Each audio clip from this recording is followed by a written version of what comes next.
Hello बच्चों, आज जो डिस्कस करने जा रहे हैं कूलम्ब्स लॉ का बहुत ही बढ़िया स्तर का प्रॉब्लम और प्रॉब्लम से रिलेटेड क्या कंडीशन होता है, क्या कॉन्सेप्ट होता है, तो जरा इसको ध्यान से समझिए। तो यहाँ इसमें जो आज प्रॉब्लम डिस्कस करेंगे उसमें मैक्सिमम मिनिमा का कॉन्सेप्ट भी होगा और एसएचएम का कॉन्सेप्ट होगा और वेक्टर का भी कॉन्सेप्ट होगा। तो कहा जाए तो आज के क्लास में 100% फिजिक्स का एप्लीकेशन है। क्योंकि ये मैं बार बार कहता हूं कि पूरे फिजिक्स में दो ही मेजर कॉन्सेप्ट है। कौन कौन सा? एक वेक्टर कॉन्सेप्ट और दूसरा वेरिएबल कॉन्सेप्ट। और जब वेक्टर और वेरिएबल दोनों एक साथ हो तो उससे बढ़िया कंसेप्ट हो ही नहीं सकता है। ठीक है। और क्वेश्चन को थोड़ा बढ़िया बनाने के लिए, अच्छा बनाने के लिए क्या किया जाता है, उसमें कुछ डिफरेंट टॉपिक का एप्लीकेशन किया जाता है।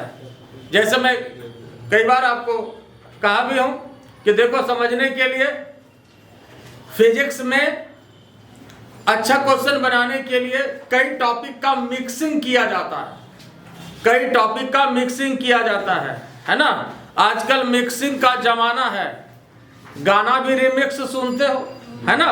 तो टॉपिक भी जो है वो मिक्सिंग किया जाता है ना। और दूसरे तरह से समझने के लिए फिजिक्स में जो है कुछ टॉपिक जो है वो टमाटर की तरह काम करता है। मतलब जिसका एप्लीकेशन हर एक टॉपिक में कर दिया जाता है, जिसका यूज हर एक टॉपिक में होता है ना।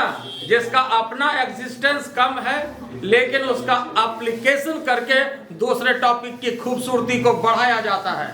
और उस टमाटर में फिजिक्स का एक बड़ा टमाटर आपका है सिंपल हार्मोनिक मोशन। एसएचएम है, वर्क पावर एनर्जी है, ये सब जो है एनर्जी कंजर्वेशन है। एक बड़ा टमाटर का यूज करता है, मतलब डिफरेंट टॉपिक में इसकी मिक्सिंग होती है और उससे उस क्वेश्चन की टॉपिक की खूबसूरती बढ़ जाती है। तो यहाँ पर इसमें मैक्सिमा मिनिमा का भी एप्लीकेशन होगा, वेक्टर का एप्लीकेशन होगा, एसएचएम का एप्लीकेशन होगा। और वेक्टर और कैलकुलस जब दो आ जाए तो उससे बढ़िया तो हो ही नहीं सकता है। और अगर बीच में जरा टमाटर घुस जाए तो उसका टेस्ट बहुत जबरदस्त हो जाता है। मतलब जब एसएचएम आ जाए, एनर्जी कंजर्वेशन आ जाए, तो मस्त क्वेश्चन फिर बनता है। इसलिए जरा इसको ध्यान से समझिए। और ये जो हमने क्वेश्चन आपको बोर्ड पर दिया है, लिखा है, आप इसको पहले लिख लीजिए। थोड़ा मैं साइड भी हो लेता हूँ। और इस क्वेश्चन को पहले आप देखिए, पढ़िए। और इसमें कई क्वेश्चन आपका एक साथ है और सभी पर जो है मैं बारी बारी से डिस्कस करूंगा। सारा क्वेश्चन पर हम बारी बारी से डिस्कस करेंगे। पहले जरा क्वेश्चन को एक बार देख लीजिए, आप लिख लीजिए और क्वेश्चन के सिचुएशन को समझिए। देखिए क्वेश्चन क्या कह रहा है, क्या कह रहा है question. Two particle A and B each having charge capital Q. दो पार्टिकल है ए और बी, दो पार्टिकल है, कौन कौन सा? ए और B, each having charge capital Q are placed D distance apart. मतलब एक चार्ज यहां पर है कैपिटल क्यू और एक चार्ज यहां पर है कैपिटल क्यू, और दोनों के बीच का डिस्टेंस कितना है? दोनों के बीच का डिस्टेंस कितना है? डी है। डी डिस्टेंस पर दोनों को रखा गया। ये भी कैपिटल क्यू है और यह भी कैपिटल क्यू है। ठीक है, यही क्वेश्चन कर रहा है। उसके बाद क्या कह रहा है कि ए charge small Q are placed at the perpendicular bisector. मतलब यह जो लाइन है इसका परपेंडिकुलर बाइसेक्टर, यही ना होगा। देखिए ये इसका परपेंडिकुलर बाइसेक्टर है, perpendicular bisector of the line A B as shown in figure. ये लाइन ए बी है, ये पॉइंट को ए माना गया, इस पॉइंट को बी माना गया। तो इस लाइन का परपेंडिकुलर बाइसेक्टर पर यहाँ पर चार्ज जो है ये स्मॉल क्यू है। यहाँ पर चार्ज क्या है? स्मॉल क्यू को रखा गया है। ठीक है, सिचुएशन समझ में आ गया। तो मतलब आपको जो क्वेश्चन में दिया है, बस जो फिगर में है वही दिया है। ये कैपिटल क्यू है, ये कैपिटल क्यू है और ये स्मॉल क्यू है और ये डिस्टेंस आपका डी है और ये आपका स्मॉल एक्स दिया हुआ है। ठीक है, अब आइए इसमें जो क्वेश्चन आपसे पूछा जा रहा है, और हर क्वेश्चन इसमें बहुत ही बढ़िया क्वेश्चन है। हमने एक साथ लिखा है, इसका मतलब ये नहीं किया है। हर क्वेश्चन अच्छा है, हर क्वेश्चन का अपने आप में बहुत ज्यादा इंपॉर्टेंस है, और हर क्वेश्चन अच्छे कॉम्पिटिटिव एग्जाम में पूछा गया क्वेश्चन है। और ये एक क्वेश्चन की तरह लेना ही नहीं है। हमने तो कहा कि आज के कॉन्सेप्ट में 100% फिजिक्स है, चाहे वो थ्योरी हो या प्रॉब्लम हो। ये 100% फिजिक्स है, 100% कॉन्सेप्ट है, और जो कि आपको यही कॉन्सेप्ट बार बार होगा। अगर ये समझोगे क्या तो एक क्लास है, एक क्लास नहीं है, जिंदगी भर का पूरा क्लास है। जितना फिजिक्स में पढ़ेंगे पूरा फिजिक्स इसी के इर्द गिर्द आपका नाचता रहता है। वेक्टर कॉन्सेप्ट, वेरिएबल कॉन्सेप्ट बार बार तो ये आता है। तो इस तरह से इसको एक क्वेश्चन के रूप में नहीं लेना है, बल्कि पूरे फिजिक्स के रूप में लेना है। और ये बार बार मैं कहता हूँ, हर बार कहता हूँ। ठीक है, तो मेरा काम तो कहना है ना, गुरुजी का काम ऐसे ही बोलते रहना है ना। तो थोड़ा सा आप लोग भी अमल करिएगा तो बेड़ा पार हो जाएगा। आई बात समझ में? समझा कि नहीं सो?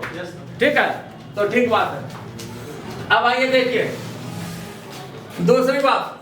अब आइए पहला क्वेश्चन इसमें क्या कर रहा है, find out force experienced by charge small Q. Find out force experienced by charge small Q. Force experienced by charge small Q. Charge small Q पर कितना फोर्स लगेगा ये आपको निकालना है। ठीक है, इस पर कितना फोर्स लगेगा, ये पहला क्वेश्चन है। पहले एक बार हम सभी क्वेश्चन को पढ़ लेते हैं, बारी बारी से सभी को डिस्कस करेंगे।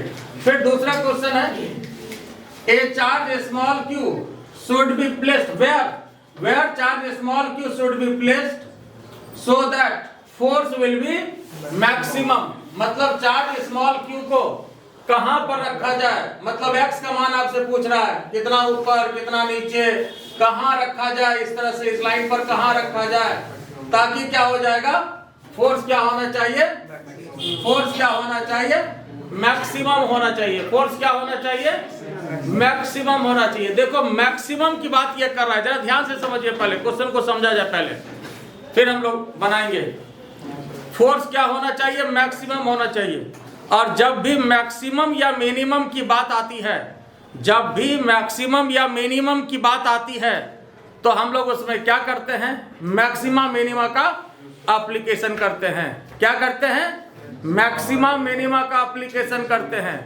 देखो जब भी मैक्सिमम या मिनिमम की बात आती है तो वहां पर मैक्सिमा और मिनिमा का एप्लीकेशन किया जाता है, और मैक्सिमम के लिए भी किया जाता है और मिनिमम के लिए भी किया जाता है। तो आपके मन में हो सकता है कि दोनों के लिए कैसे किया जाएगा। तो एक्चुअली होता यह है कि एक साथ कोई भी फिजिकल सिचुएशन किसी एक ही को सेटिस्फाई करता है, या तो वह मैक्सिमम को सेटिस्फाई करता है और या तो वह मिनिमम को सेटिस्फाई करता है। एक साथ कोई भी फिजिकल सिचुएशन किसी एक ही को सेटिस्फाई करता है, या तो वह मैक्सिमम को सेटिस्फाई करता है या तो वह मिनिमम को सेटिस्फाई करता है। प्रैक्टिकल तौर पर जैसे मान लो कि अगर हम ये कहते हैं कि सपोज ये बॉडी है, इसको ऊपर हम फेंक रहे हैं, और किस वेलोसिटी से इसको हम फेंकें ताकि ये जाकर के सेलिंग से टकरा जाएगा। मान लो किस वेलोसिटी से फेंकें ताकि ये जाकर के सेलिंग से टकरा जाएगा। तो हम इसमें क्या क्वेश्चन पूछ सकते हैं, आप जरा सोच करके बताइए। मैक्सिमम पूछेंगे या मिनिमम पूछेंगे, मैक्सिमम वेलोसिटी पूछेंगे या मिनिमम वेलोसिटी पूछेंगे, सोच के बताइए। मैक्सिमम पूछेंगे या मिनिमम पूछेंगे? तो साहब इसमें हम मिनिमम वेलोसिटी पूछेंगे, मैक्सिमम तो पूछ ही नहीं सकते हैं। मैक्सिमम का क्वेश्चन इसमें सेटिस्फाई होता ही नहीं है। कहिए कैसे? मान लो कि अगर 4 मीटर पर सेकंड से फेंके नहीं टकराया, 5 से फेंके नहीं टकराया, 9 से फेंके नहीं टकराया, मान लो 10 से फेंके टकरा गया, तो 10 से फेंके अगर टकरा गया तो फिर 11 से फेंकेंगे तो भी टकराएगा, 12 से फेंकेंगे तो भी टकराएगा, 50 से फेंकेंगे तो भी टकराएगा। हम इसमें मैक्सिमम भला पूछ ही कैसे सकते हैं, क्योंकि 10 के बाद जितना से फेंकेंगे सबसे टकराएगा वो, चाहे सेलिंग टूट जाए तो टूट जाए लेकिन टकराएगा। बात समझ रहे हो ना? इसलिए मैक्सिमम का क्वेश्चन इसमें बनता ही नहीं है। आई बात समझ में? छोटी समझे? तो कुछ बोलती नहीं तो कैसे समझ में आएगा? ठीक है, तो अब इसमें क्या हो जाएगा? तो मैक्सिमम वाली बात नहीं होगी, तो इसमें क्या होगा? मिनिमम वाली बात होगी। ठीक है, हाँ, अगर मिनिमम की बात करें तो भाई 10 मीटर पर सेकंड से फेंकेंगे तो टकरा जाएगा। ठीक है, लेकिन फिर 9 से फेंकेंगे तो नहीं टकराएगा, 8 से फेंकेंगे तो नहीं टकराएगा। आई बात समझ में? दूसरा एग्जाम्पल आप ऐसे समझिए, जब मान लो आप घर से आते हो तो पापा क्या पूछते हैं? बेटा बोलो मैक्सिमम ही कितना दे दे कि मिनिमम कितना दे? मैक्सिमम कि मिनिमम, ताकि 1 महीना काम चल जाएगा। मैक्सिमम पूछते हैं कि मिनिमम पूछते हैं? मिनिमम पूछते हैं। मैक्सिमम के लिए सेटिस्फाई नहीं होता। ज्यादा जितना दीजिएगा तो उतने बढ़िया है, जितना ज्यादा दीजिएगा जरा इधर उधर होगा, शहर सिनेमा बहुत बात है कि नहीं? है ना? बात समझ गया ना? तो इसलिए मैक्सिमम के लिए सेटिस्फाई नहीं होता है, तो किसके लिए सेटिस्फाई होता है? मिनिमम के लिए सेटिस्फाई होता है। तो बात समझ गए? और एक साथ एक ही सिचुएशन सेटिस्फाई होता है, या तो मैक्सिमम का सेटिस्फाई होगा या तो मिनिमम का सेटिस्फाई होगा, और उसमें हम लोग मैक्सिमम मिनिमम को लगाएंगे और डिफरेंशिएट करके 0 करेंगे। तो चलिए, ये मैक्सिमम मिनिमम की बात हुई। अब आइए नेक्स्ट क्वेश्चन जिसमें पूछ रहा है, what is the magnitude of maximum force. जब आपको ये पता चल गया कि इतने डिस्टेंस पर मैक्सिमम फोर्स होगा, तब इसमें करा कि अगर इतने डिस्टेंस पर मैक्सिमम फोर्स होगा, ये अगर आप बता रहे हैं, तब जरा ये भी बता दीजिए कि मैक्सिमम फोर्स का वैल्यू होगा कितना। अगर ये आप बता रहे हैं कि इतना डिस्टेंस पर मैक्सिमम फोर्स होगा, तब ये भी बता दीजिए कि आखिर मैक्सिमम फोर्स का वैल्यू होगा कितना, ये आप बता दीजिए। तो ये आपका क्वेश्चन है। अब यहां के बाद अब देखिए क्या कर रहा है question. Assuming x is much less than d, assuming x is much less than d, so that force is directly proportional to displacement। देखो अब ये डायरेक्टली प्रोपोर्शनल टू डिस्प्लेसमेंट वाली बात, इसका मतलब ये SHM करने वाली बात आ गई। फोर्स अगर डायरेक्टली प्रोपोर्शनल होता है डिस्प्लेसमेंट के, तो इसका मतलब बॉडी क्या करता है? SHM करता है। मतलब ये दूसरे तरह से ये भी कह सकते हैं कि आप ये दिखाइए कि अगर ऐसा होता है, assuming x is much less than d, then force is directly proportional to displacement। अब आगे वही SHM पर क्वेश्चन जा रहा है, देखिए। फिर नेक्स्ट क्वेश्चन यही कर रहा है कि under what condition charge small q execute SHM। किस कंडीशन में, मतलब एक तो ये होगा ही, और कुछ क्या ऐसा कंडीशन हो, क्या ऐसा कंडीशन हो ताकि यह जो चार्ज है, ये चार्ज SHM करेगा। SHM करने का मतलब ये ऐसे ऐसे होगा, है ना?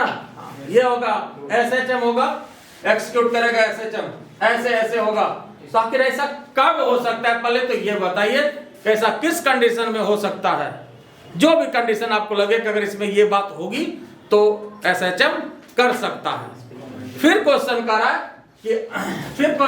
है कि find the time period and frequency if these condition are satisfied. अगर आपने जो कंडीशन कहा या जो कंडीशन चाहा वो सेटिस्फाई हो गया, मान लीजिए आपने जो चाहा वो कंडीशन सेटिस्फाई हो गया, ठीक है, वो आपको दे दिया गया, तब तो फिर SHM करेगा।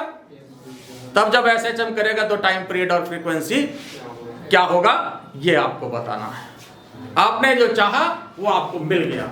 अगर वो कंडीशन जो आपने चाहा कि अगर ये आप दे दीजिए तो SHM हो जाएगा, तो अगर ठीक है वो भी आपको दे दिया गया, SHM भी हो गया, तो जब SHM हो गया तो इसका मतलब अब टाइम पीरियड तो होगा।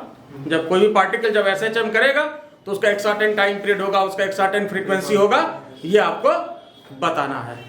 आई बात समझ में? सबसे पहले तो ये आपका क्वेश्चन हुआ, ठीक है, और सबको हम बारी बारी से डिस्कस करते हैं। पहले इसको लिख लीजिए, डायग्राम भी बना लीजिए, ठीक है, हो गया। तो फिर इसको सबको हम बारी बारी से डिस्कस कर रहे हैं। पहले देखिए, सबसे जो पहला क्वेश्चन है इसमें क्या निकालना है आपको? Find out force experienced by the charge small q। ये स्मॉल q पर क्या फोर्स लगेगा, या ये कहिए कि net force on the charge small q। बात एक ही है, q चार्ज पर जो है क्या फोर्स लगेगा ये आपको निकालना है। Q चार्ज पर कितना फोर्स होगा ये आपको निकालना है। तो यहाँ पर इधर F1 हो गया और इधर क्या हो गया F2 हो गया। तो यहाँ पर नेट फोर्स निकालना है, मतलब टोटल फोर्स निकालना है। तो पहले तो यह स्पष्ट है, इस चार्ज के कारण जो यहाँ पर फोर्स लगेगा वो किधर लगेगा, ऊपर, और इसके कारण जो यहाँ पर फोर्स लगेगा वो किधर लगेगा, ठीक है, F2 इधर लगेगा। ये एंगल मान लिया थीटा और ये भी एंगल थीटा, तो ये एंगल कितना हो जाएगा 2 थीटा हो जाएगा। ये एंगल कितना हो जाएगा 2 थीटा। तो F1 इधर F2 इधर और ये एंगल कितना हो गया 2 थीटा। तो पहले तो F1 का वैल्यू चाहिए। बोलो तो साहब F1 का वैल्यू क्या होगा, पहले क्वेश्चन के लिए ये F1 का वैल्यू बताओ। वेक्टर क्वांटिटी तो है ही, फोर्स है। हाँ बोलो, according to Coulomb's law K capital Q और नीचे x² प्लस d² अपॉन 4, और इसका रूट भी है और स्क्वायर भी होगा, तो हटा दिया रूट इसका, ठीक है। क्योंकि डिस्टेंस स्क्वायर होता है तो यहाँ रूट भी मारेंगे और स्क्वायर भी मारेंगे, तो ये खत्म हो गया। F1 इतना निकला था। फिर बोलो F2 कितना निकलेगा, ये भी तो इतना ही ना निकलेगा, क्या अलग होगा क्या, ये भी इतना होगा ना, कोई तकलीफ इसमें। तो यहाँ पर K capital Q into small q, नीचे डिस्टेंस स्क्वायर। तो यहाँ पर जो है इस दोनों के बीच का फोर्स, इस पर फोर्स F2। अब ध्यान से जरा देखिए कि F1 का मॉड और F2 का मॉड दोनों क्या है, बराबर है, दोनों का मैग्नीट्यूड बराबर है, और इसको हम कोई भी मान सकते हैं, तो F1 मान लेंगे, ठीक है। F1 का मैग्नीट्यूड और F2 का मैग्नीट्यूड दोनों क्या है, बराबर है या नहीं है, बोलो कोई आपत्ति इसमें। तब यहाँ देखो F1 इधर F2 इधर, अब दोनों का रिजल्टेंट चाहिए। तो रिजल्टेंट फोर्स के लिए क्या करेंगे, वेक्टर का फॉर्मूला लगा देंगे, है ना। जो वेक्टर का फॉर्मूला है वो लगा देंगे फॉर रिजल्टेंट फोर्स।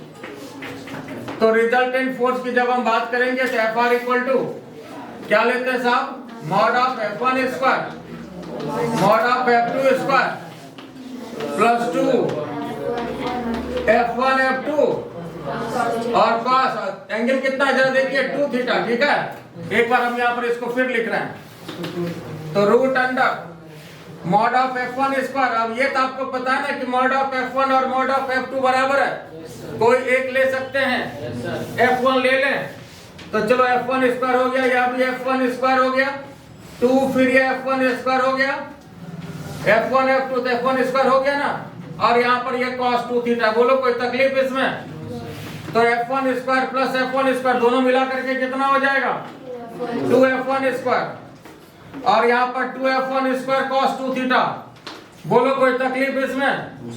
अब यहाँ पर देखो तो 2F1 स्क्वायर को हमने कॉमन कर दिया, तो 1 प्लस cos 2 थीटा ये आ गया। देखो 2F1 स्क्वायर कॉमन किया तो 1 प्लस cos 2 थीटा आ गया। अब ये बताओ साहब 1 plus cos 2 theta, 1 plus cos 2 theta क्या होता है 2 cos स्क्वायर थीटा होता है ना। 1 प्लस cos 2 थीटा होता है 2 cos स्क्वायर थीटा। अगर 1 माइनस cos 2 थीटा होता तो होता 2 sin स्क्वायर थीटा।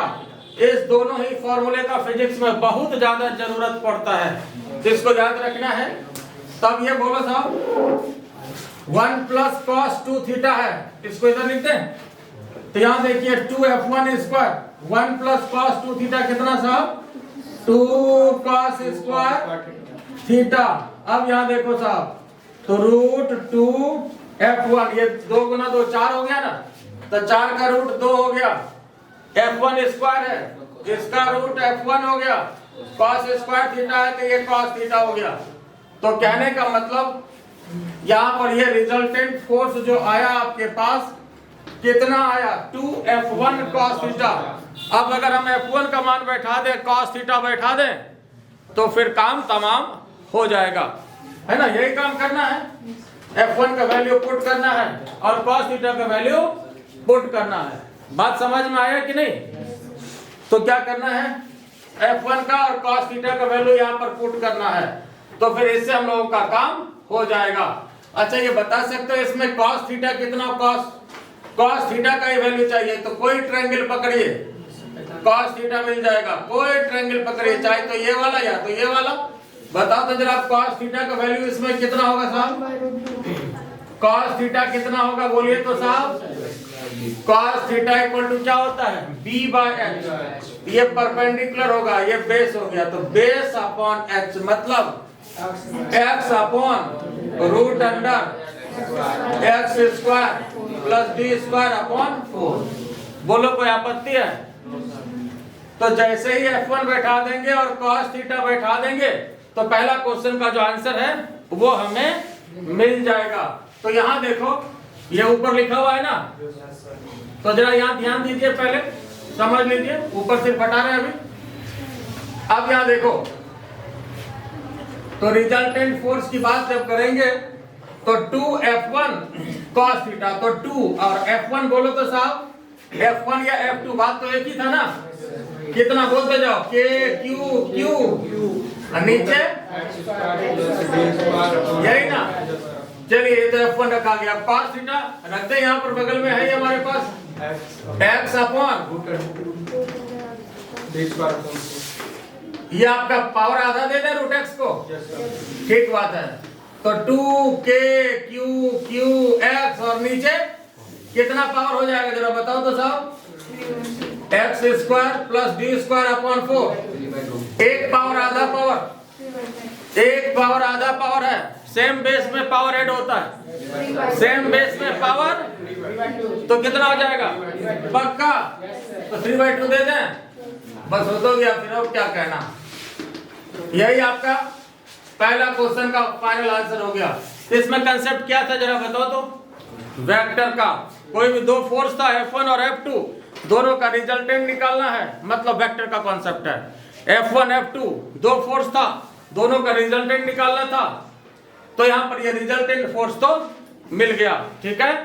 अब जो इसमें दूसरा क्वेश्चन है उस पर हम डिस्कस करेंगे, ठीक है। दूसरा क्वेश्चन क्या था? दूसरा क्वेश्चन इसमें चार्ज को कहां पर प्लेस किया जाए ताकि फोर्स क्या हो? मैक्सिमम हो। तो ये बहुत ही जबरदस्त क्वेश्चन है कि चार्ज को कहां पर प्लेस किया जाए ताकि फोर्स मैक्सिमम हो। पहले इसको लिख लीजिए, फिर अगला क्वेश्चन डिस्कस कर रहे हैं।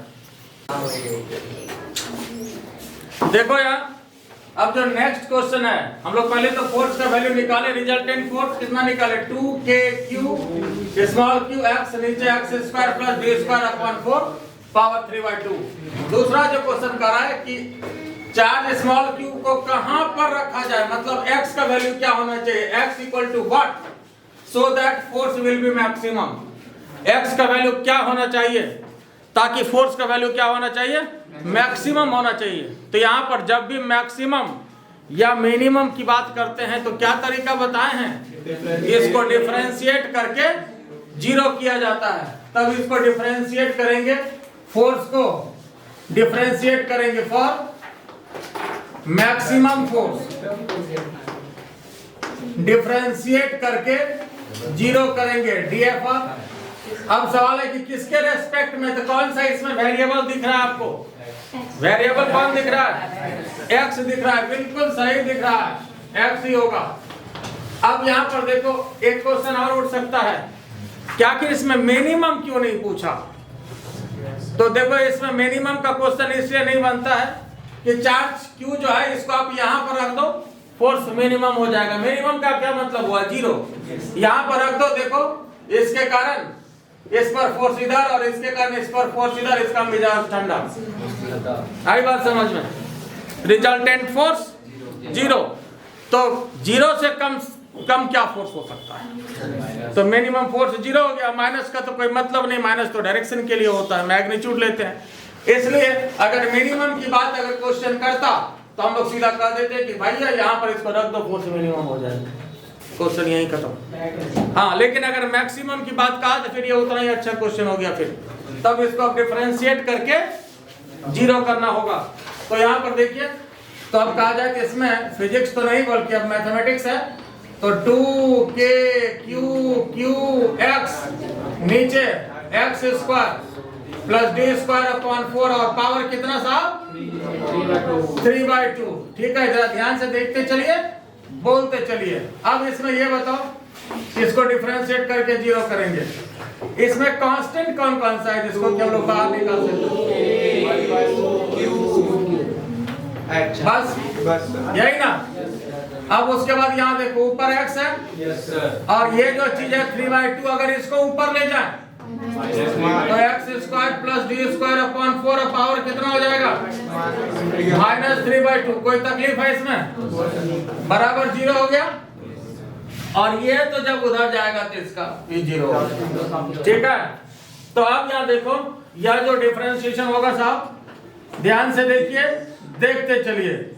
x into x² plus d² upon 4 और पावर -3/2। आप इसको मान लीजिए u और इसको मान लीजिए v।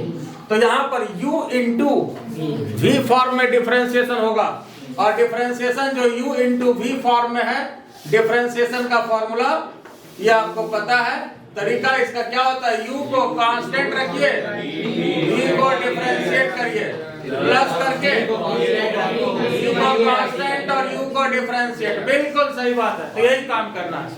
x को कांस्टेंट u को कांस्टेंट रखिए, v को डिफरेंशिएट, प्लस करके v को कांस्टेंट रखिए, u को डिफरेंशिएट।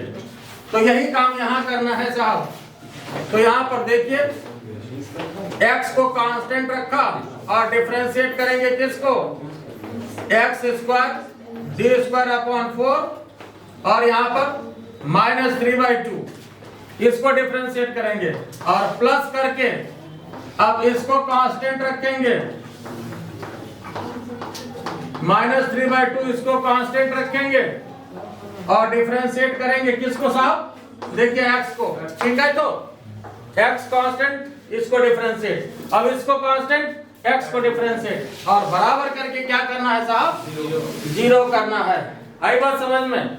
अब हो सकता है कुछ लोगों के मन में हो रहा होगा कि u/v वाला फॉर्मूला भी पढ़े थे, उससे भी कर सकते हैं, लेकिन उससे ये ज्यादा आसान है। इसको u इंटू v में हमने कन्वर्ट कर दिया, तो उसमें नीचे v² का चक्कर आता है।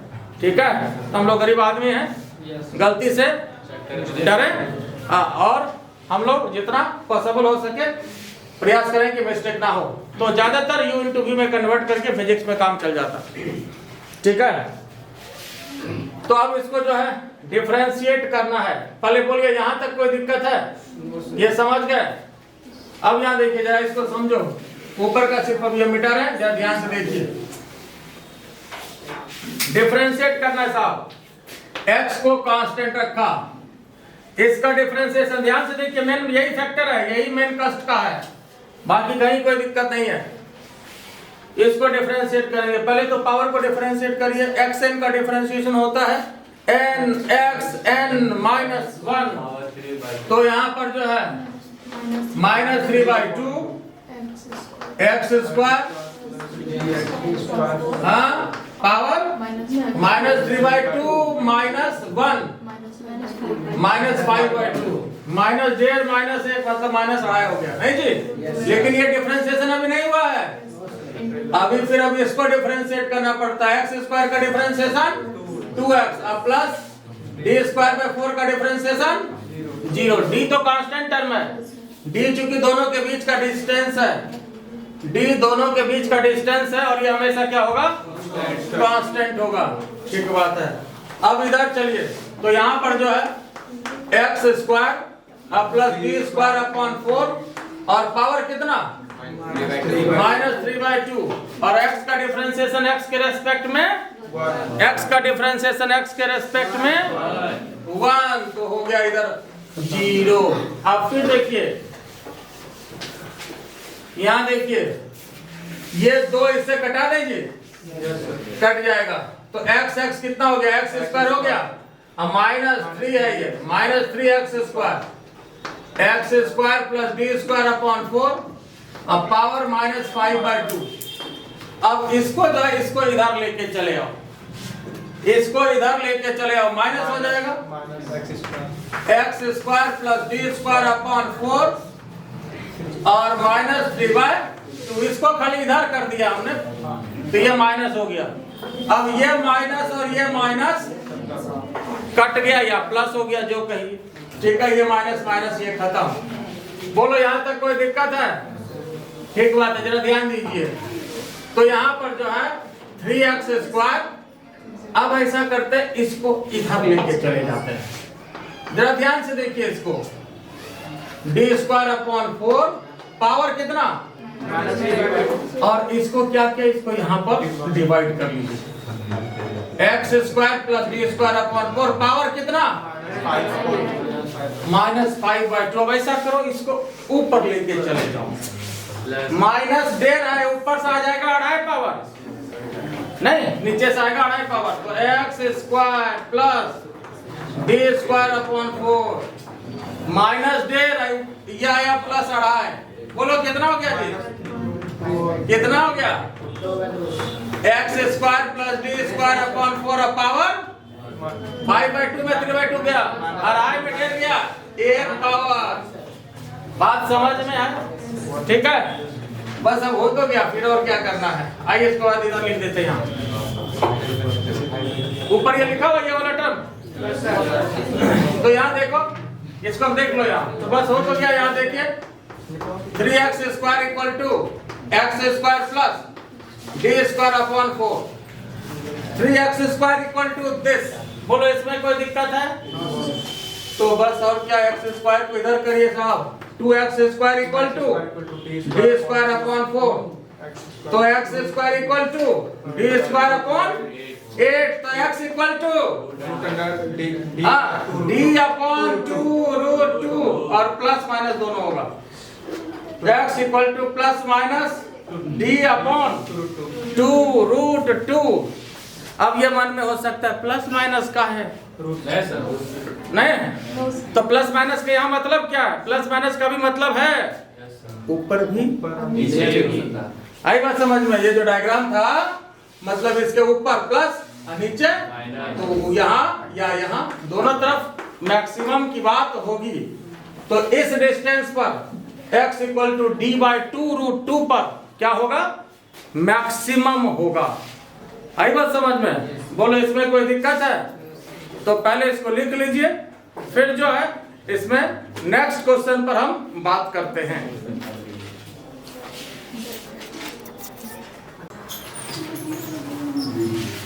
देखिए अभी हम लोग जो निकाले वो निकाले थे कि कितने डिस्टेंस पर परपेंडिकुलर बाइसेक्टर पर चार्ज को रखा जाए ताकि फोर्स क्या होगा? मैक्सिमम होगा। फोर्स क्या होना चाहिए? मैक्सिमम होना चाहिए, फोर्स मैक्सिमम होना चाहिए। तो यहाँ पर x का वैल्यू हम लोगों का निकला कितना? d/2√2। और ये प्लस माइनस का मतलब क्या हुआ? प्लस माइनस का मतलब हुआ ऊपर भी हो सकता है, और इतना डिस्टेंस d/2√2 डिस्टेंस नीचे भी हो सकता है, ऊपर भी हो सकता है और नीचे भी हो सकता है, दोनों तरफ हो सकता है। आई बात समझ में? अब जो नेक्स्ट क्वेश्चन है वो आपके पास है, find the value of maximum force. Force का वैल्यू मैक्सिमम कितना होगा? ये तो हम लोग निकाले कि x अगर इतना हो तो इतने डिस्टेंस पर फोर्स मैक्सिमम होगा, लेकिन सवाल है कि अब फोर्स का वैल्यू मैक्सिमम होगा कितना? इसके लिए क्या करेंगे, जो x का वैल्यू है वो इस इक्वेशन में जो फोर्स हम लोग निकाले हैं, फोर्स का वैल्यू हम लोग ये निकाले हुए हैं, इसमें क्या करेंगे? पुट कर देंगे। x का वैल्यू कितना पुट करेंगे? तो d/2√2 पुट कर देंगे। ठीक है, तो अब यहाँ पर देखिए जो फोर्स का रिजल्टेंट फोर्स जो हम लोग निकाले हैं 2kQq, और x के स्थान पर d/2√2 और x² d²/4 और पावर कितना है? 3/2। तो यहाँ जो है d/2√2 और x के स्थान पर भी क्या पुट कर दें? x² के स्थान पर ये भी पुट करना होगा कितना? d/2√2। इसको क्या लिखते हैं? d²/2√2 मतलब कितना हो जाएगा? 2 दूना 4 दूना 8। बोलो ये हो जाएगा? कोई तकलीफ इसमें? तो x² के स्थान पर d²/2√2 का होल स्क्वायर, तो 2√2 और 2√2, 2 दूना 4 दूना 8, ये हो गया। अब यहाँ पर देखिए, ये बात समझ गए? तो ये 2 काट लीजिए, के क्यू क्यू डी, और यहाँ पर ये √2, और इसको एलसीएम ले लेते हैं। 8 4 का एलसीएम तो 8 ही होगा। ये डी स्क्वायर प्लस 4 दूना 8, यहाँ पर 2d² हो गया, और उसके बाद पावर कितना हो जाएगा? 3/2।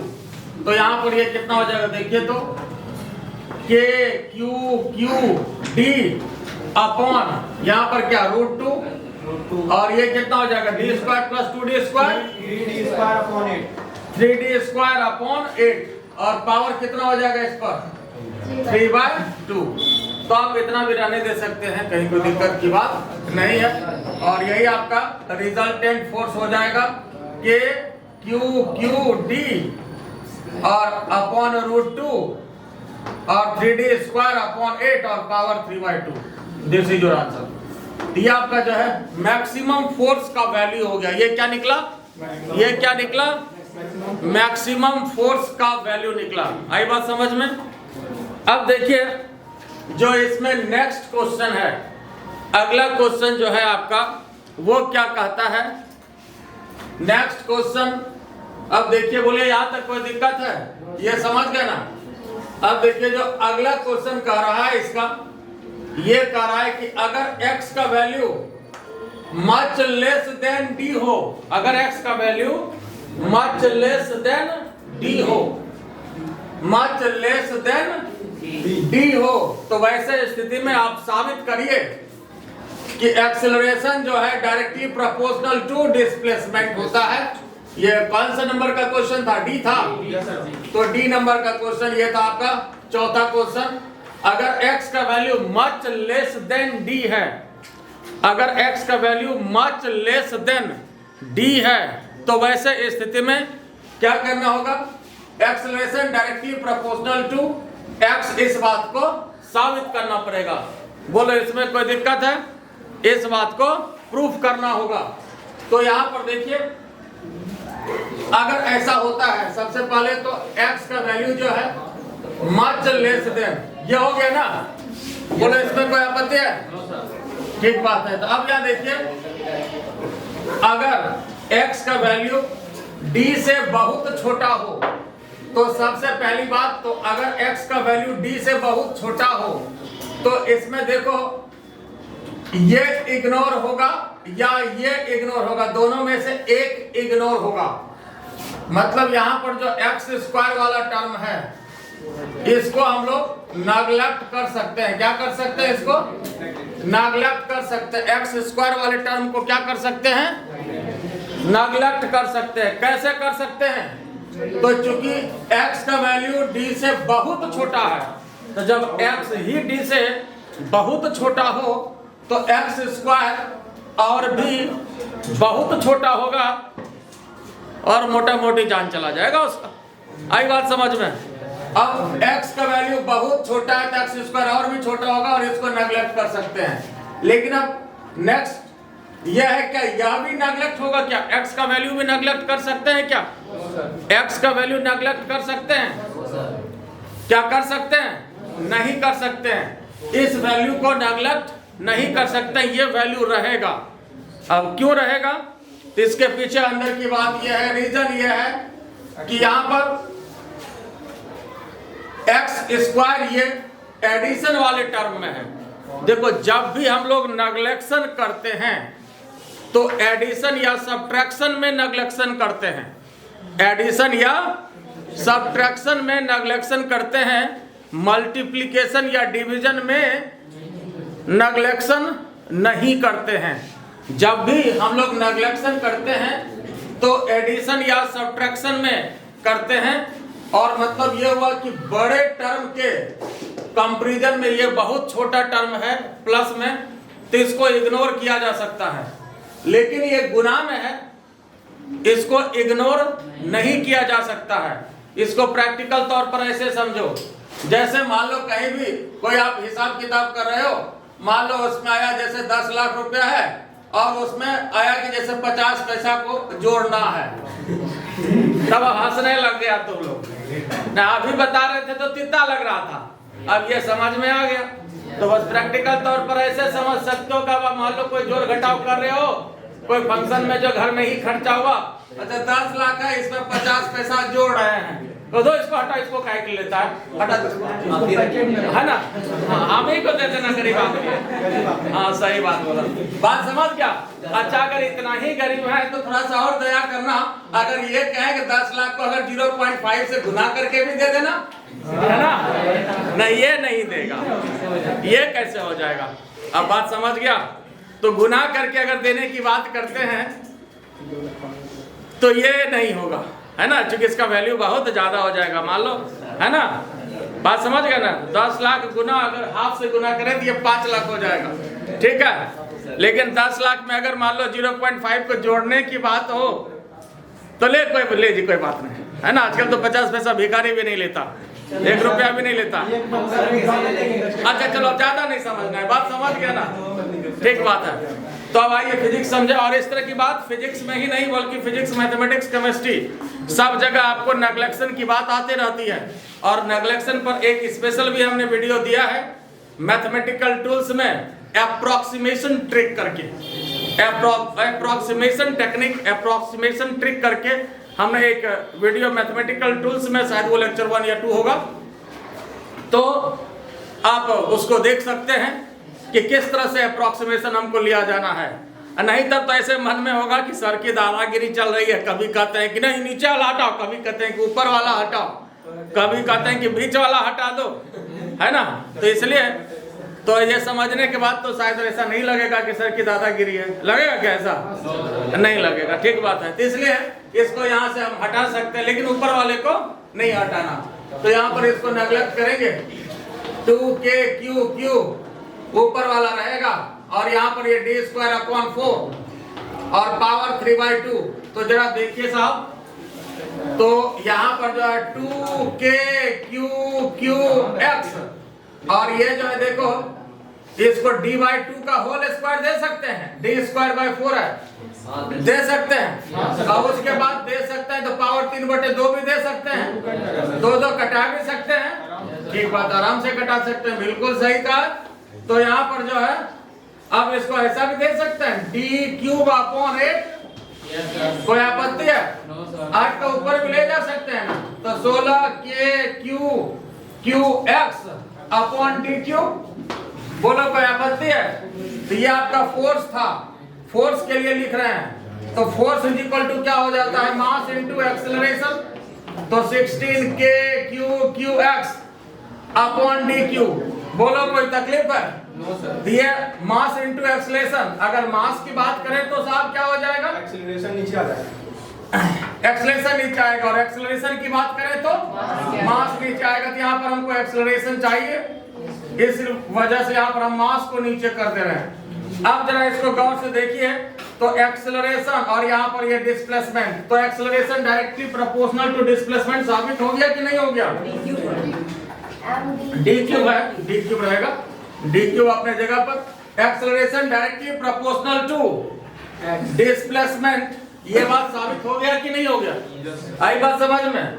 तो यहाँ जब एक्सेलरेशन निकाले तो मास को नीचे कर दिया, 16k⁴x, और ये d³ इसका ऊपर का है, ठीक है, और अपन md³ क्योंकि जगह नीचे कम है इस वजह से थोड़ा इसको सट गया ये, ठीक है। तो यहाँ देखो a directly proportional to x, मतलब acceleration directly proportional to displacement हो गया। यही बात तो साबित करना था ना, बोलो इसमें कोई दिक्कत है? तो ये बात साबित हो गया, ये बात प्रूफ हो गया, acceleration is directly proportional to displacement. इसलिए कि रिमेनिंग फैक्टर जो है आपका, ये फैक्टर आपका कांस्टेंट है, ये देखिए ये जो फैक्टर है x को छोड़ करके बाकी सब कांस्टेंट है, x को छोड़ करके बाकी सब क्या है इसमें, कांस्टेंट है। आई बात समझ में? एक बार अब यहाँ ऊपर फिर से लिख रहे हैं, एक्सेलरेशन का टर्म देखिए आपके पास ये है 16k⁴x, और नीचे md³, तो ये x के डायरेक्टली प्रोपोर्शनल, ये बात साबित हो गया, इसलिए कि बाकी जो है टर्म ये आपका कांस्टेंट है, इसलिए a directly proportional to x, ये आपका प्रूव हो गया। बोलो इसमें कोई दिक्कत है? ये समझ गए? अब फिर इसके बाद जो है हम इसका अगला क्वेश्चन डिस्कस करें, पहले इसको लिख लीजिए।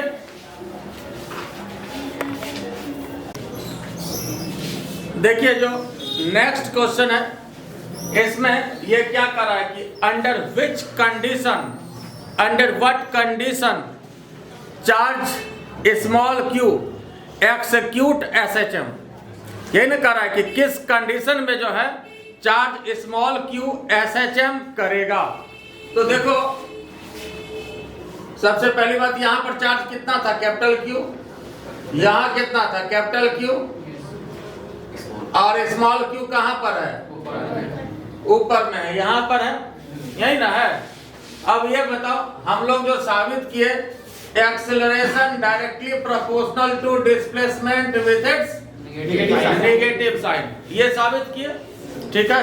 ये डायरेक्टली प्रोपोर्शनल टू एक्स साबित किया, नेगेटिव साइन साबित नहीं किया। तो अगर नेगेटिव साइन अगर साबित कर दे, अगर नेगेटिव साइन अगर साबित हो जाए तो इसका मतलब एसएचएम का कंडीशन फुलफिल हो जाएगा, ठीक है। तो यही कह रहा है कि किस कंडीशन में, under what condition charge Q execute SHM. मतलब देखो, अगर ये चार्ज को अगर हम लोग निगेटिव कर दें, चार्ज को अगर निगेटिव कर दें तो इसका मतलब क्या होगा, जरा देखो। तो अगर ये चार्ज निगेटिव हो गया, माइनस क्यू इसको ले लिए, तो बताओ तो इसके कारण इस पर जो फोर्स लगेगा वो किधर लगेगा, इधर लगेगा। इसके कारण इस पर फोर्स किधर लगेगा, इधर लगेगा। तो एक फोर्स F1 इधर, F2 इधर, रिजल्टेंट किधर, इधर लगेगा, ठीक है। तो ये चार्ज अब इधर भाग जाएगा, फिर जैसे ये इधर आएगा तो ये एक नीचे भाग जाएगा, इसलिए कि यहाँ पर तो चार्ज पर कोई भी फोर्स लगने नहीं जा रहा। जैसे यहाँ पर अगर चार्ज हो, ये पहले भी बताए थे, अगर माइनस क्यू ही रखें तो इसके कारण इस पर फोर्स किधर, इधर। इसके कारण इस पर फोर्स किधर, इधर। ये दोनों क्या करेगा, एक दूसरे को कैंसिल कर लेगा, ठीक है। तो यहाँ पर कोई भी फोर्स नहीं लगता है, ठीक है, यहाँ कोई फोर्स नहीं लग रहा। तो अब ये जो चार्ज इधर से आएगा तो ये नीचे चला आएगा। अब उसके बाद देखो, जब ये चार्ज यहाँ चला आया तो फिर सिचुएशन अब क्या बना, फिर सिचुएशन क्या बना कि अब इसके कारण यहाँ जो इस पर फोर्स लगेगा किधर लगेगा, इधर लगेगा। अब इसके कारण इस पर फोर्स किधर लगेगा, इधर लगेगा। मान लो F1 इधर और F2 इधर, तो रिजल्टेंट किधर, F1 इधर F2 इधर, तो रिजल्टेंट किधर, तो रिजल्टेंट इधर। बोलो कोई तकलीफ है। तब इसके बाद यहाँ से ये फिर भाग जाएगा, फिर यहाँ चला आया मान लो, ठीक है। अब फिर क्या करेगा, फिर ये इधर, रिजल्टेंट इधर, फिर यहाँ से यहाँ आ जाएगा, तो फिर यहाँ से यहाँ आ जाएगा। तो इस तरह से ये क्या होगा, ये एसएचएम करेगा। तो एसएचएम यही ना होता है, जैसे झूला झूलते हो तो उधर से उधर, उधर से इधर, इधर से, है ना। तो यहाँ पर देखो, एक तो कंडीशन ये है कि x का जो वैल्यू है ये छोटा होना चाहिए, ज्यादा भी नहीं होना चाहिए। तो acceleration directly proportional to displacement, और अगर ये निगेटिव हो जाए, निगेटिव अगर हो जाए तब तो फिर यहाँ पर निगेटिव साइन भी आ जाएगा, इसलिए कब ये रीस्टोरिंग फोर्स हो जाएगा। निगेटिव चार्ज जैसे ही हुआ तो फोर्स कैसा हो जाएगा, रीस्टोरिंग फोर्स हो जाएगा। फोर्स कैसा हो जाएगा, रीस्टोरिंग फोर्स हो जाएगा। रीस्टोरिंग फोर्स जहां होता है तो वहां पर हम लोग निगेटिव साइन का इस्तेमाल करते हैं, चाहे जैसे सिंपल पेंडुलम का केस हो, झूला का केस हो, चाहे वो स्प्रिंग वाला केस हो, चाहे रबर का केस हो। तो रीस्टोरिंग फोर्स की बात हम लोग जब भी करते हैं तो निगेटिव साइन का इस्तेमाल करते हैं। और रीस्टोरिंग में क्या होता है, बार बार बॉडी उसी पोजीशन पर जाने का प्रयास करता है। तो अगर हम ये पूछें कि इसका जो मीन पोजीशन है वो कौन सा है, ये इसका मीन पोजीशन है, यहाँ से यहाँ, यहाँ से यहाँ, यहाँ से यहाँ, ऐसे ये करता रहेगा। बात समझ में आया। तो इसमें कंडीशन बस यही है, इसका आंसर यही हो जाएगा कि चार्ज Q जो है should be negative, charge Q should be negative. और जैसे x का जो वैल्यू है वो छोटा होना चाहिए, ये तो पहले ही क्वेश्चन दे दिया, तभी ये डायरेक्टली प्रोपोर्शनल टू डिस्प्लेसमेंट हम लोग साबित किए हैं। x का वैल्यू d से छोटा तो होना ही चाहिए, ज्यादा छोटा हो, और ये तो पहले ही सेटिस्फाई हो चुका है, तभी तो हम लोग डायरेक्टली प्रोपोर्शनल साबित किए हैं। तो चार्ज q निगेटिव होना चाहिए। कौन सा क्वेश्चन था? E नंबर था। तो charge q should be negative. अब जैसे ही ये निगेटिव हो गया साहब ना, तो रीस्टोरिंग फोर्स हो जाएगा। जैसे रीस्टोरिंग फोर्स आएगा तो यहाँ पर फिर अब निगेटिव साइन हो जाएगा। तो acceleration directly proportional to displacement with its negative sign. इसका मतलब है कि चार्ज q जो है ये आपका SHM करेगा, SHM कर रहा है। आई बात समझ में? बोलो, बात क्लियर हुआ या नहीं? अब फिर देखिए, जो नेक्स्ट क्वेश्चन इसमें कह रहा है वो ये कह रहा है कि मान लीजिए हमने आपको ये कंडीशन दे दिया, ये कंडीशन सेटिस्फाई हो गया। क्वेश्चन कह रहा है कि suppose if these condition are satisfied. तो अगर ये कंडीशन सेटिस्फाई हो गया, इसका क्या मतलब? वो SHM वो करने लगा। तो इसका मतलब जब SHM करने लगा तब उसके लिए टाइम पीरियड भी बनेगा, फ्रीक्वेंसी भी बनेगा। तो फिर टाइम पीरियड फ्रीक्वेंसी का फॉर्मूला आपको निकालना है। आई बात समझ में? तो टाइम पीरियड और फ्रीक्वेंसी का फॉर्मूला आपको निकालना है। बोले ये बात तो समझ गए? कोई दिक्कत इसमें? तो इसमें बस कंडीशन यही था कि चार्ज क्यू क्या होना चाहिए? निगेटिव होना चाहिए। तो निगेटिव जैसे होगा तो वो नीचे ऊपर करेगा, और जब तक अगर ये पॉजिटिव था तो नीचे कभी आएगा क्या? पॉजिटिव होने से SHM की गुंजाइश कभी बनती है, इसलिए रिजल्टेंट फोर्स उधर लगता है पॉजिटिव, ऊपर, नीचे कभी लगेगा ही नहीं। आई बात समझ में? बोलो, बात क्लियर हुआ या नहीं हुआ? ठीक है। तो अब यहाँ देखिए, जो नेक्स्ट क्वेश्चन है वो आपसे कह रहा है कि अगर ये सारा कंडीशन हमने आपको दे दिया, if this condition is satisfied, ये फाइनल क्वेश्चन है आपके पास। क्वेश्चन तो आपके पास लिखा हुआ है ही, if this condition are satisfied, तो आपके पास क्या टाइम पीरियड का फॉर्मूला होगा, फ्रीक्वेंसी क्या होगा, ये आपको निकालना है। तो साहब ये कंडीशन सेटिस्फाई अगर हो जाता है, ठीक है, तो सबसे पहले तो यहां पर जो हम लोग निकाले हैं फॉर्मूला, यहां जो हम लोगों के पास था acceleration directly proportional to displacement हम लोग का निकल गया है। बोलो यहां तक कोई दिक्कत है? तो इसका बाद अगला क्वेश्चन जो है टाइम पीरियड और फ्रीक्वेंसी, ये हम लोगों को निकालना है। तो यहां देखो, अब नेक्स्ट क्वेश्चन में जो है टाइम पीरियड निकालना है, फ्रीक्वेंसी का फॉर्मूला निकालना है, और अगर कह रहा है कि ये कंडीशन सेटिस्फाई हो गया, if this condition are satisfied, तो टाइम पीरियड निकालिए, फ्रीक्वेंसी निकालिए। तो देखिए हमारे पास जो एक्सेलरेशन हम लोग निकाले थे -16k³ अपॉन md³ और इंटू x। तो x तो ये डिस्प्लेसमेंट के स्थान पर है, और हमारे पास जो SHM का फॉर्मूला है, we have acceleration minus omega square X, ये होता है ना, A equal to minus omega square X, ये एक्सेलरेशन का फॉर्मूला SHM का। इसको फर्स्ट मानिए, इसको सेकंड मानिए। कहीं भी अगर ये हम लोगों को टाइम पीरियड या फ्रीक्वेंसी निकालना पड़ता है और SHM के कंडीशन में, तो हम लोग इक्वेशन इसी से कंपेयर करा देते हैं, जो भी आपका इक्वेशन आता है। तो A equal to minus omega square X. अब क्या करना है, फर्स्ट और सेकंड को कंपेयरिंग कर दीजिए, comparing equation first and second, equation first और सेकंड को कंपेयर कर दीजिए। तो ये भी एक्सेलरेशन, ये भी एक्सेलरेशन, ये भी डिस्प्लेसमेंट, ये भी डिस्प्लेसमेंट। तो इसका मतलब ओमेगा स्क्वायर इक्वल टू कितना, 16k³ और नीचे md³, यही ना बोलो, कोई दिक्कत इसमें? तो यहाँ पर इसको कंपेयर करा दिया, ये भी एक्सेलरेशन, ये भी एक्सेलरेशन, ये भी डिस्प्लेसमेंट, ये भी डिस्प्लेसमेंट। तो यहाँ पर जो है इसको इसके बराबर कर दिया, ओमेगा स्क्वायर इक्वल टू इतना। तो ओमेगा इक्वल टू कितना, तो 16k³ नीचे md³, ये ओमेगा इक्वल टू इतना आया। तो ये बताओ ओमेगा से हम लोग को टाइम पीरियड निकालना है, ठीक है। हाँ अब निकल जाएगा ना, तो चलो ठीक बात है।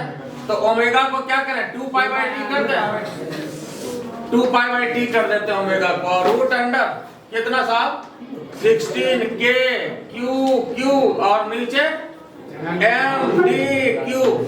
अब टाइम पीरियड निकालना है, टाइम पीरियड निकालना है।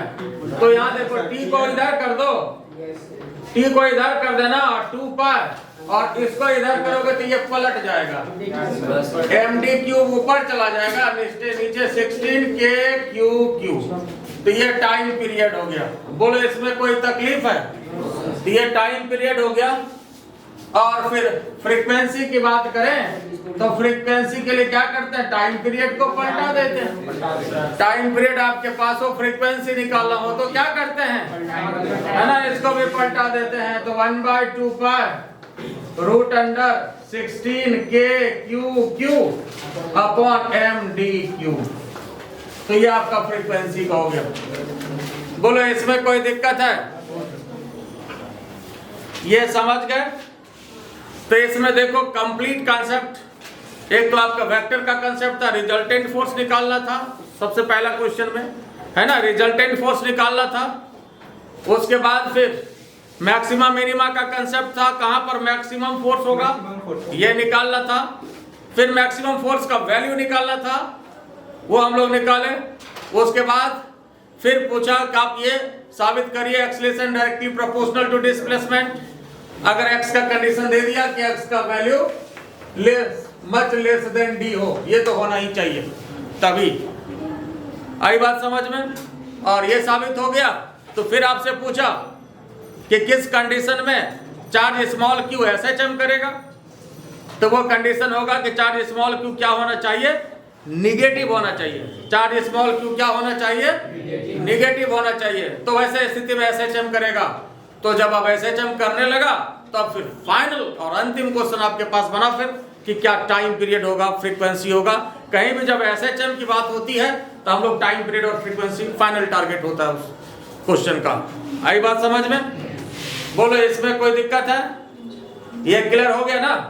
ठीक है, तो चलिए ये क्वेश्चन हो गया। फिर इसमें अगला क्वेश्चन जो दे रहे हैं, एक छोटा क्वेश्चन दे रहे हैं और बहुत ट्रिकी क्वेश्चन है ना। ये लिख ले सभी लोग, सबका हो गया। तो देखिए यहाँ पर नेक्स्ट ट्रिकी क्वेश्चन आपको दे रहा है, लेकिन यहाँ पर भी मैक्सिमा मिनिमा का यूज इसमें होगा, मैक्सिमा मिनिमा का यूज इसमें होगा। क्वेश्चन मेरा ये नहीं, SHM इसमें नहीं रहेगा। छोटा क्वेश्चन है। क्वेश्चन ये है,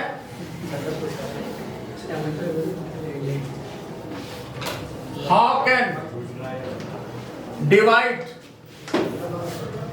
charge capital Q equal to charge capital Q equal to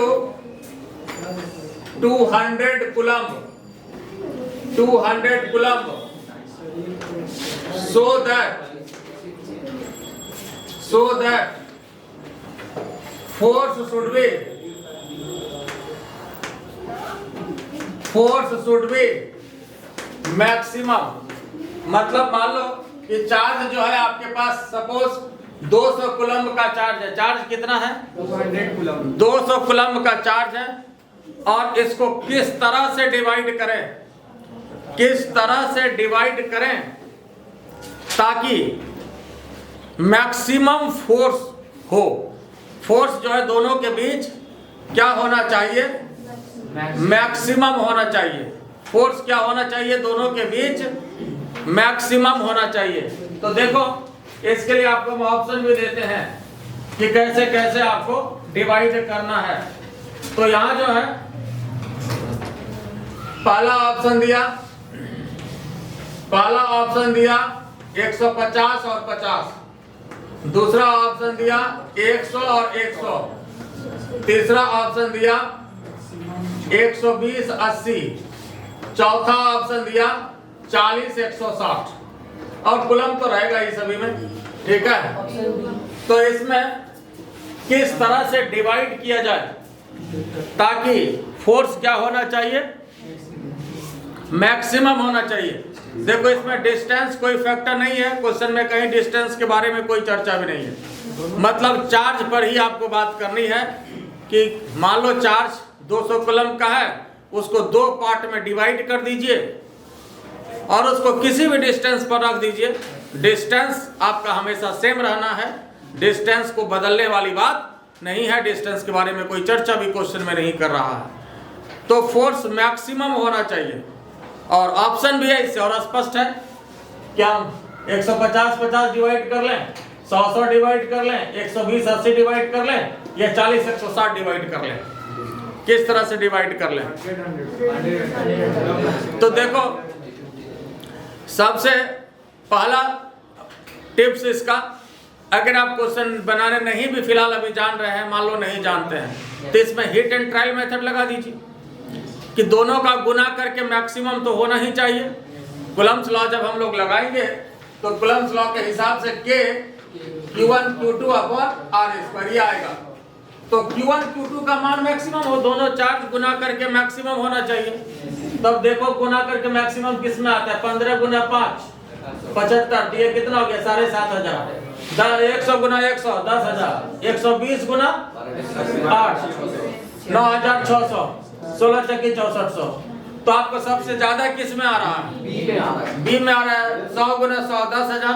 तो आप ये वह हिट एंड ट्रायल मेथड, तो कभी कभी ये मेथड भी ऑब्जेक्टिव क्वेश्चन में काम करता है कि अगर आप मान लो क्वेश्चन आप नहीं जान रहे हैं एग्जैक्ट की क्या होगा, तो हम ऑप्शन से उसको हम सेलेक्ट कर लिए कि देखते हैं गुना करके किस में ज्यादा आ जाता है, तो इसके हिसाब से ये ठीक है। लेकिन ऑब्जेक्टिव टिप्स इसका याद रखिए, ऑब्जेक्टिव आंसर इसका याद रखिए कि ये आधा आधा डिवाइड होता है। कैसे डिवाइड होता है? आधा आधा। 200 कूलम है तो 100-100 करके डिवाइड होगा। अब इसमें कहीं कोई देखने सुनने की जरूरत अब नहीं है। ये जानने के बाद आप आधा आधा सीधा समझ लीजिए। मान लो कि अगर 50 कूलम का चार्ज है उसको डिवाइड करना है तो 25-25 में डिवाइड कर लीजिए। 100 कूलम का चार्ज है उसको डिवाइड करना है तो 50-50 में डिवाइड करके रखिए। तो दोनों के बीच जो है मैक्सिमम फोर्स लगेगा, मतलब इससे ज्यादा किसी स्थिति में नहीं लगेगा। और ये तो आप देख भी रहे हो, इससे ज्यादा किसी स्थिति में नहीं रहेगा। ठीक है, चाहे तुम ऐसे डिवाइड कर लो, 2 कूलम 198 कूलम गुना करके देख लो, 1 2 ले लो, 1 98 198 ले लो, फिर भी नहीं आएगा। ठीक है, बात समझ में आया? तो ऑब्जेक्टिव आंसर इसके लिए आधा आधा डिवाइड करना है। अब सवाल है कि ये होगा कैसे, ये बनेगा कैसे? तो आइए इसके लिए हम लोग देखते हैं बनाने का क्या तरीका होगा, इसको समझिए। आंसर तो समझ गए, बनाने का तरीका देखिए। तो यहाँ पर हमने क्या कहा कि देखो कैपिटल Q कितने के बराबर है? 200 कूलम। और 200 तो ये समझने के लिए है, पहले आप जनरल देखिए। मान लो कैपिटल Q है और इसको हमने 2 पार्ट में डिवाइड किया, एक ले लिया स्मॉल q, तो दूसरा कितना हो जाएगा? कैपिटल Q में स्मॉल q को घटा दीजिए। नहीं समझे? जैसे 200 कूलम है तो एक मान लो अगर हम ले लिया 40 कूलम, तो दूसरा कितना हो जाएगा? 200 में 40 को घटाइए, मतलब 160 कूलम। बात समझ रहे हो ना? तो 40 और 160, तो एक हमने Q मान लिया, तो दूसरा कितना हो जाएगा? कैपिटल Q में स्मॉल q को घटा दीजिए तो ये चार्ज हो गया। और डिस्टेंस का तो इसमें कोई बात ही नहीं है, डिस्टेंस डजंट मैटर, डिस्टेंस इसमें कोई लेना देना नहीं है। क्वेश्चन में भी कहीं कोई चर्चा की बात ही नहीं है, डिस्टेंस से कोई लेना देना नहीं है। आपको डिवाइड किसको करना है? चार्ज को डिवाइड करना है। किसको डिवाइड करना है? चार्ज को डिवाइड करना है। तब यहाँ पर चलिए इस तरह से अगर रखते हैं तो according to Coulomb's law, according to Coulomb's law जो फोर्स आपके पास होगा कि स्मॉल q इंटू उधर क्या फोर्स है बोलते चलिए, capital Q minus small q, और नीचे क्या? Distance square r²। और फोर्स होना क्या चाहिए? मैक्सिमम होना चाहिए। फोर्स क्या होना चाहिए? मैक्सिमम होना चाहिए। तो जब भी मैक्सिमम या मिनिमम की बात करते हैं तो क्या किया जाता है? डिफरेंशिएट करके 0 किया जाता है। ये टाइप ही आपका मैक्सिमम मिनिमम वाली बात है, मैक्सिमम मिनिमा का यूज इसमें होगा। तो जब भी मैक्सिमम की बात होगी तो क्या करना पड़ेगा? डिफरेंशिएट करके जीरो करते हैं। क्या करेंगे? डिफरेंशिएट करके जीरो करते हैं। आई बात समझ में? डिफरेंशिएट करके जीरो करते हैं। बात क्लियर हुआ? तो अब यहाँ पर देखो, और ये दोनों के लिए करते हैं डिफरेंशिएट करके जीरो। यहाँ पर मैक्सिमम की बात है तो इसको भी डिफरेंशिएट करके जीरो करेंगे। तो यहाँ पर देखो, जब मैक्सिमम फोर्स की बात करेंगे, फॉर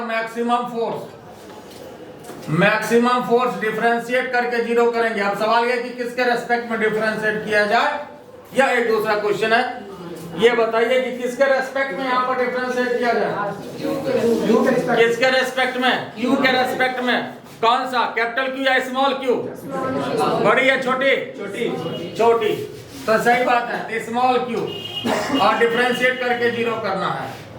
तो साहब d D q of force के q capital Q minus small q upon r square equal to zero. तो अब यहाँ पर देखिए साहब, इसमें जो कांस्टेंट टर्म है इसको बाहर निकालिए। तो कौन कौन सा कांस्टेंट? एक तो के कांस्टेंट हो जाएगा, और आर से यहाँ कोई मतलब है क्या? आर से कोई लेना देना है क्या? तो आर भी बाहर निकल जाएगा। ठीक है, तो आर भी बाहर निकल गया। तो अब क्या बच गया? देखो तो डी डी क्यू,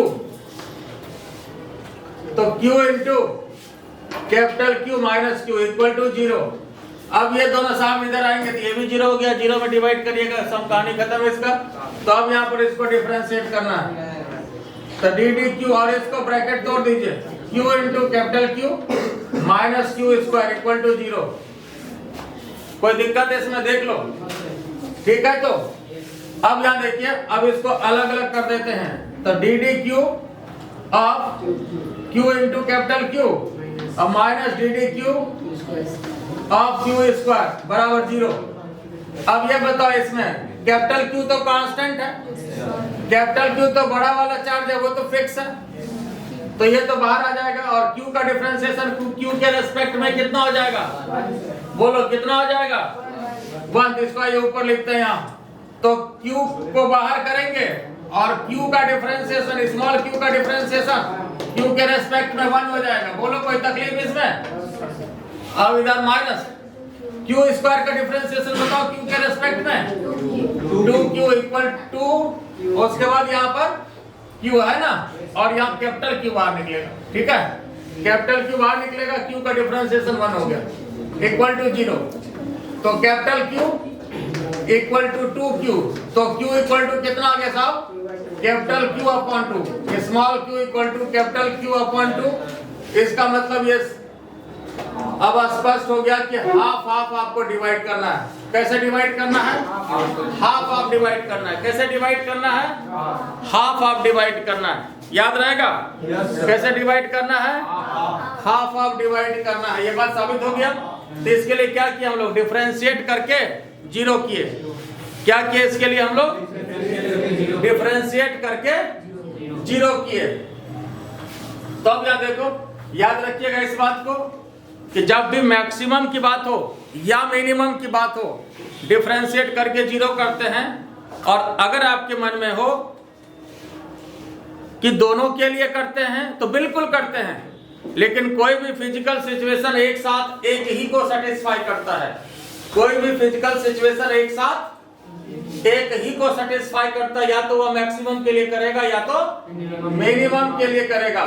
ठीक है, जैसे मैथ वाले को टॉपिक ही पढ़ना है मैक्सिमम मिनिमम, और उसमें जैसे इस तरह का प्रैक्टिकल सिचुएशन आता है, जैसे मान लीजिए ग्राफिकल रिप्रेजेंटेशन आता है, तो यहाँ पर स्लोप जीरो होने वाली बात ऊपर भी होती है, नीचे भी। यहाँ भी देखिए तो स्लोप जीरो है, और यहाँ भी देखिए तो स्लोप जीरो एक्स एक्सिस के साथ, तो दोनों स्थिति में जीरो किया जाता है। यहाँ भी जीरो है और यहाँ भी जीरो है, तो ऊपर भी स्लोप जीरो और नीचे भी स्लोप जीरो। तो मैक्सिमम पर भी जीरो और मिनिमम पर भी जीरो। लेकिन कोई भी फिजिकल सिचुएशन किसी एक ही को सेटिस्फाई करता है, इसलिए होगा ये दोनों स्थिति में। बोले यहाँ तक किसी को कोई दिक्कत है? ये समझ गए ना? तो हमारा चैनल इनोवेशन एकेडमी, ठीक है, तो अच्छा लगे तो लाइक करना है, सब्सक्राइब करना है, कमेंट करके भी बताना है। Thank you.